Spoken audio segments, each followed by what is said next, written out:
नमस्कार किसान साथियों, रियल किसान चैनल में बहुत बहुत स्वागत है। मैं सुखेंद्र सिंह।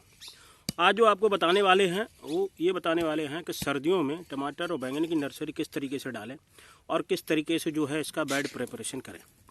क्योंकि बेड का ऊंचा होना और सही से सटीक तरीके से बनाना बहुत ही महत्वपूर्ण है। तो आज मैं इसकी पूरी आपको डिटेल दिखा रहा हूँ कि किस तरीके से होता है। ये आप देख सकते हो, मैंने ये 2 बेड बनाई हैं। ये 4x15 की बेड है, 4 फुट चौड़ी है और ये 15 फुट जो है इसकी लंबाई है। आप देखोगे इसको ज़मीन की सतह से कम हमने इसको 1 फीट के आसपास ये ऊपर ले लिया है। आप ये देख सकते हैं पूरा, ये 2 बेड।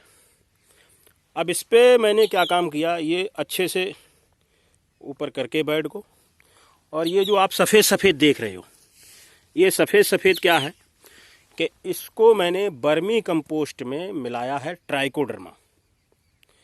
अब ट्राइकोडर्मा को जैसे इस बेड में मैंने अच्छे से ज़मीन के अंदर मिक्स कर दिया है, जिससे कोई भी फंगस, बैक्टीरिया, वायरस का कोई अटैक ना हो, क्योंकि ये धीरे धीरे जो है इसमें मल्टीप्लाई होने लगेगा। जैसे इसमें नमी जाएगी तो ये जड़ संबंधी कोई भी इसमें रोग नहीं आएगा और ये पूरी तरीके से पौधा हमारा सुरक्षित हो जाएगा और अच्छा विकास करेगा। तो हमने इसमें बर्मी कंपोस्ट लगभग जो है ये 4x15 की है और ये 2 बेड हैं। तो 2 बेड में लगभग मैंने 5-6 किलो के आसपास से एक बेड का बर्मी कंपोस्ट है। लगभग दोनों में मिला के मैंने 10 किलो बर्मी कंपोस्ट लिया है। ये इस तरीके से जो है इसको आप देखो, ये मिक्स करवा रहे हैं। अब ये जो है ज़मीन के अंदर चली गई है ट्राइकोडर्मा, ठीक है। अब ये ज़मीन के अंदर जाने से क्या होगा कि ये फंगस बनाने लगेगी, अंदर फंगस बनाएगी। तो इसमें जो है फिर कोई भी फंगस का अटैक नहीं होगा, ये वायरस से बचा रहेगा। तो इस तरीके से ये पूरा आप बेड प्रिपरेशन कर लें। ये जैसे मैंने बनाई है, अभी आपको इस पर थोड़े डेले दिख रहे होंगे, ये सब फूटेंगे अभी, जैसे फोड़ते चले जा रहे हैं। तो इस तरीके से आपको एकदम मिट्टी भुरभुरी कर लेनी है।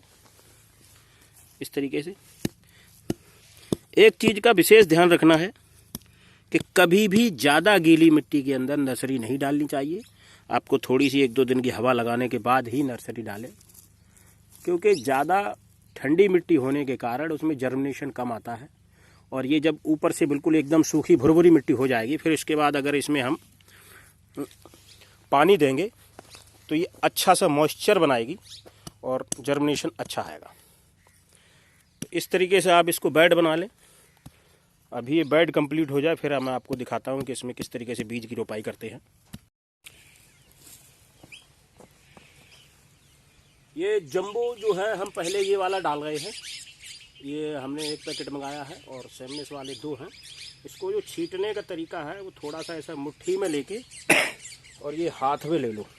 ये देखो जंबो सीड है, ठीक है। ये इस तरीके से इसको बोना, ऐसे हल्के हाथ सेट करते, जिससे ये बहुत घना भी ना होगा।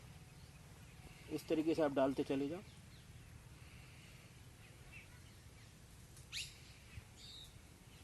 थोड़ा थोड़ा लेके इस तरीके से उछालोगे तो ये पूरे पे लगभग बराबर ही गिरेगा।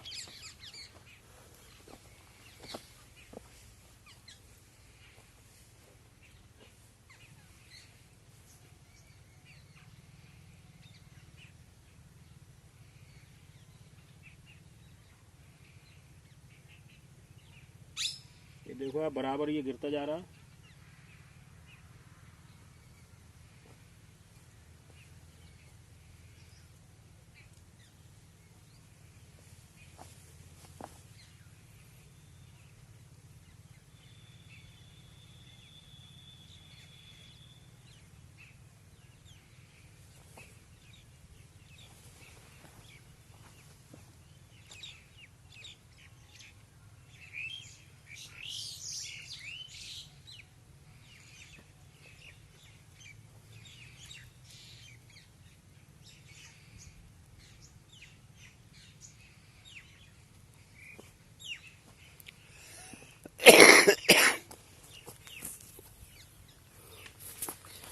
ये इस तरीके देखो आप, पूरा सीड जो है, ये जो लाल लाल दिखाई दे रहा है आपको,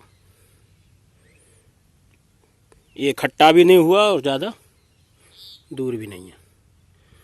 इस तरीके से ये डाल के बुवाई करनी है। आप देख रहे होंगे बीच में डंडा लगा हुआ हो, इस वजह से मैंने बेड में लगाया है कि एक पैकेट का मैंने इधर डाला है, ये वाला, और उधर जो है उस पर ये सक्षम वाला डालना है, क्योंकि ये वाली जो बेड है वो बैंगन के लिए है। तो इसलिए अब जो इसी तरीके से जो है इस पर हम रोपाई करेंगे और फिर आपको दिखाएंगे कि इसको किस तरीके से ऊपर से। दूसरी बात, ये मैंने मीडिया तैयार किया है बीज के ऊपर से डालने के लिए। इसमें मैंने 50% वर्मी कंपोस्ट, 50% जो है मिट्टी मिलाई हुई है। और अभी इसको थोड़ा बारीक से, जैसे ये है, ये डेले इसके हम ये बीन लेंगे मोटे मोटे, क्योंकि हमें ये मोटा डेला नहीं चाहिए इसमें। ऐसे इसको मींच के और बिल्कुल बारीक कर लेंगे इस तरीके से। तो इस तरीके से इस पर भी बुवाई कर दें, फिर आपको दिखाते हैं। सेम मेथड यही है, इस तरीके से हाथ में लेके और एक अंदाजतन कर देना है। ये देखो आपको पूरा सीड जो है अलग अलग नज़र आएगा।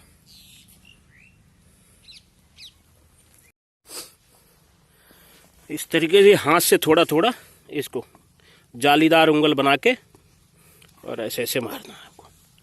जैसे ये देखो मार रहे हैं इस तरीके से, ऐसे इसको थोड़ा थोड़ा मिक्स कर देना है इस तरीके से।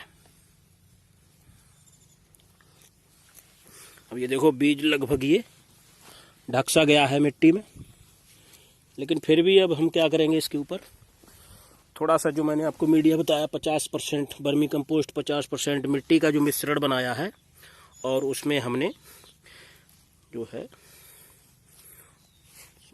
250 ग्राम उसमें ट्राइकोडर्मा और मिला दिया ऊपर से। अब इस तरीके से जो बीज जो है हमारा जैसे हल्का हल्का दिख भी रहा होगा, तो ये देखो ये हम ऊपर से इसको और डाल रहे हैं। ऐसे डालो, दिखे ना पूरा। ये देखो अब ये पूरा बीज हमारा अच्छे से कवर हो रहा है और ये ट्रीट भी हो रहा। अब आप लोगों का एक क्वेश्चन होगा कि सर आपने बीज को तो ट्रीट किया ही नहीं।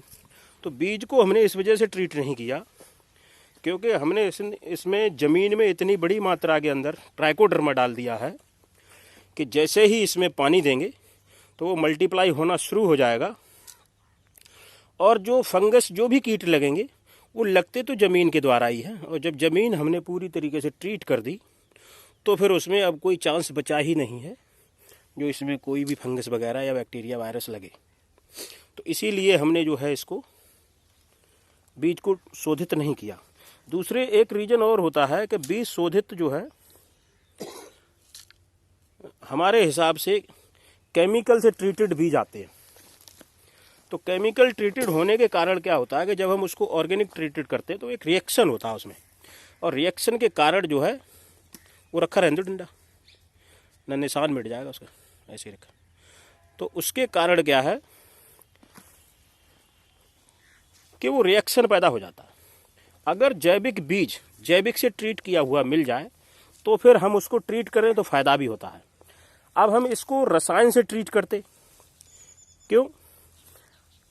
तब तो ये चल जाता, लेकिन अब हमें अगर रसायन से ट्रीट नहीं करना, क्योंकि रसायन से तो ट्रीट आता ही है बीज, तो इसीलिए हमने इसको नहीं किया, क्योंकि वो रिएक्शन होता है, उससे जर्मिनेशन जो है कम आता है। अब मैं आपको दिखाऊंगा कि इसमें आगे चल के जर्मिनेशन कितना अच्छा शानदार आता है। इस तरीके से देखो पूरा बीज ये कवर करना चाहिए। एक बार मैंने उंगल लगा दी इसमें। ये मैं आपको देखो दूसरी बेड में दिखाता हूँ किस तरीके से आपको उंगल लगानी है। जैसे ये वाली बेड में हमने बैंगन का डाला है, ठीक है, तो ये जैसे उंगल अभी दिख रहा है आपको। अब हम इसमें ऐसे उंगल लगा देंगे, उंगलों से जालीदार उंगल बना लेंगे और इसको इस तरीके से हम मिक्स करें। अब ये देखो ज़मीन के अंदर पूरा मिक्स होने लगा। उधर देखो सीड पड़ा होगा, ये देखो, और इधर ये छुप गया। तो ये थोड़ा थोड़ा ही हमें दबाना है, बहुत सारा नहीं दबाना है, जिससे ये बीज हमारा ज़्यादा अंदर न जाए। ये ऐसे हमें हाथ मार देना है इस पर, और जब इस पर हाथ मार देंगे तो ये कुछ तो इसी तरीके से अंदर चलाएगा। दूसरा, हमारा सीड कहीं जैसे कि ज़्यादा भी गिर गया होगा एक जगह इकट्ठा, तो वो भी इस तरीके से हाथ मारने में वो अलग अलग हो जाता है। तो इस तरीके से ये बेस्ट मेथड है। अब मैं आपको दिखाऊंगा कि सर्दी में इसको कैसे पाले से बचाते हैं। तो अब ये बोवाई तक का हो गया, नर्सरी बोवाई। ये इस तरीके से आपको डालना है, जैसे मैंने ये बना रखा पूरा मीडिया।